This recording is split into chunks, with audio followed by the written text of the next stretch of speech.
That's a difficult question. I mean, Robert Kennedy, I think, was a liberal, and he would have kept the Democratic coalition together.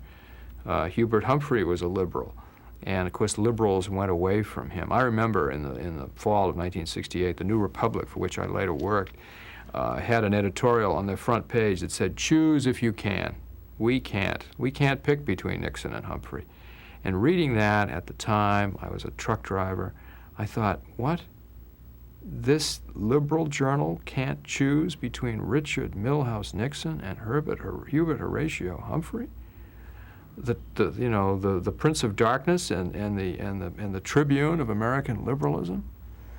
And it showed, I think, how moral issues had become paramount to American liberals. They had lost touch with material life. They had lost touch. They were, most of them, ensconced in universities by then, and had lost touch with their working class, former working class allies. I mean, this was the age when phrases like ticky-tacky about suburban houses were used, and countercultural cant about a guy who'd worked, 2 jobs and sweated and saved and now had a nice job with a little sunlight in the suburbs, nice house with a little sunlight in the suburbs. And this was ticky-tacky. This represented a dream. What do you mean, ticky-tacky? There was this snobbery, and that was a kind of liberal elitism. You should want immaterial things, supposedly. This from people who, had Ivy League educations, got from trust funds and old crimes. So there was this real, and then there was the moralism.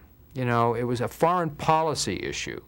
Became so paramount that it could blind people to the material benefits that the Democratic Party had delivered, and to the fact that the Democratic Party had presided over a revolution, the second American revolution in race relations, that the Democratic Party, which had won the election of 1960 on the votes of majority of white Southerners and black Southerners, had dared to risk the wrath of those white Southerners by sponsoring civil rights legislation, and that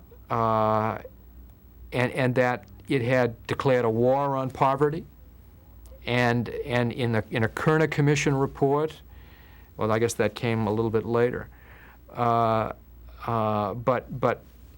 it had, in other words, this was a party that was doing domestically the things that remained to be done in America. It was trying to respond to black demands for decency and for justice before the law, and maybe even for something like affirmative action, a little help. Why not? Everybody else got some help. It was trying to do all that and keep the economy moving, and somehow liberals didn't see that. The New Republic, could say, choose if you can, because this issue, this war, is just too big for us. See, I think that showed a fundamental political immaturity, and it showed that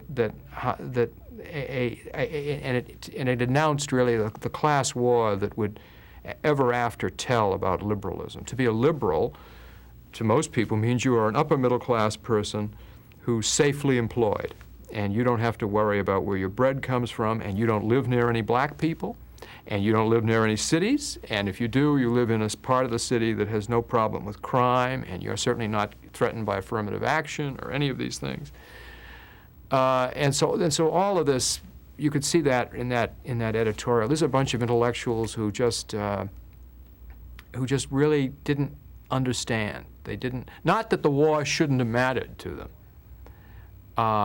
but they should have known that Nixon was a skunk. And it was only their wish to show their moral superiority and their brooking of no compromise. All this incarnated in McCarthy, that quixotic poet politician, who's just not a serious man. He didn't realize what was at stake, and that lots more was at stake than just his reputation for integrity. And did that signal then the beginning of a defection of at least the working class end of the Democratic Party? Well, I think it did. I think that Nixon and Wallace very successfully played up on the racial backlash. and they seemed to say, we will put the blacks in their place. That was the message. We will prevent the riots. There'll be none of this nonsense about affirmative action, although, of course, under Nixon there was affirmative action. Nixon was relatively liberal on the domestic side. But there was this emphasis on law and order, and the code word there was strong hand. You know, we'll put down the... And that somehow the black ghetto riots had been brought about by this cotton-headed liberalism. That had spawned these things, and we would take care of them. Well, you could say maybe it worked. There were no more riots. But it may have been, in retrospect, that there was something even hopeful, although it sounds an awful thing to say, about those riots. Some strand of hope in this scene of pillage and destruction. Some, I don't know, but it stopped, and I think Nixon quite skillfully played on the feeling of, well, the blacks have the civil rights laws now. Why are they upset? I mean, what's there to be angry? You know, well, America is great now, forgetting the lasting economic legacies of slavery, forgetting you know, the structural unemployment that was building, and just pretending that this was a legal problem, not a problem in acculturation, a problem in preparing people for citizenship who had just basically been disregarded.